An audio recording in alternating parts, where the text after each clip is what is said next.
गुरुर्ब्रह्मा गुरुर्विष्णु गुरुर्देवो महेश्वरः गुरुः साक्षात् परब्रह्म तस्मै श्री गुरवे नमः।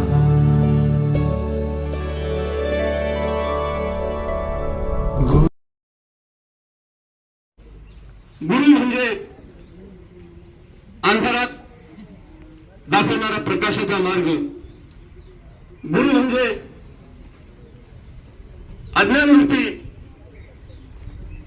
जी जहाज असते, नौका असते, त्या जहाजाला किंवा नौकेला प्रकाशमय करण्याचं काम म्हणजे यशाच्या किनाऱ्यापर्यंत पोहोचून या समाजामध्ये ताठ मानेने जगण्यासाठी आपणास कानमंत्र दिलेला किंवा ज्ञान दिलेला हा गुरु प्रत्येकाच्या जीवनामध्ये हा अत्यंत महत्वाचा असतो।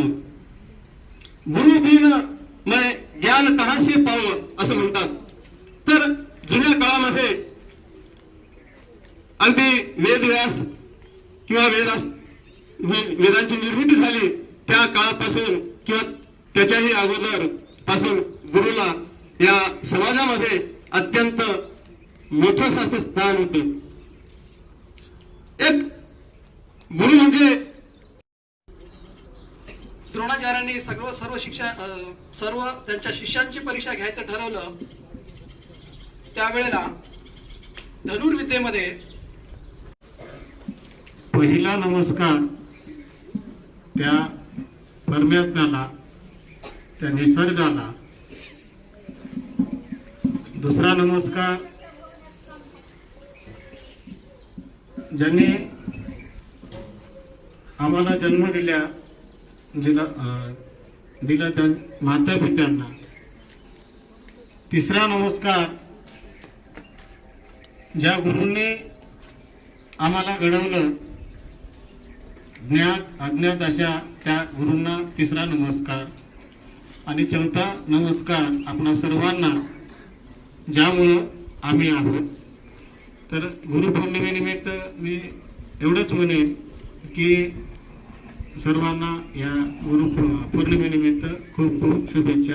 गुरुपौर्णिमेच्या निमित्तानं जो कार्यक्रम आयोजित केलेला आहे, या कार्यक्रमाचे आपल्या शाळेचे मुख्याध्यापक आणि या कार्यक्रमाचे अध्यक्ष आदरणीय कोणावर सरांना विनंती करतो की त्यांनी सर्वांना शुभेच्छा द्याव्या। आपल्या समाजामध्ये, संस्थेमध्ये त्याचाच एक घटक म्हणून मी पुढे आलेलो आहे।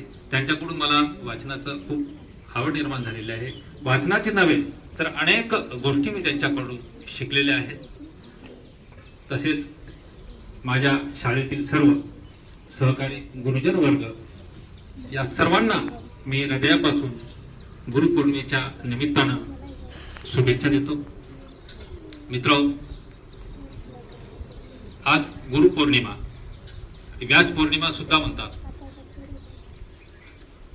भारतीय संस्कृतीमध्ये या गुरुपौर्णिमेला खूप महत्व आहे, कारण व्यास पहिले भारताचे जे गुरु होते, भारतीय मानव जातीला, आपल्या देशातल्या ज्यांनी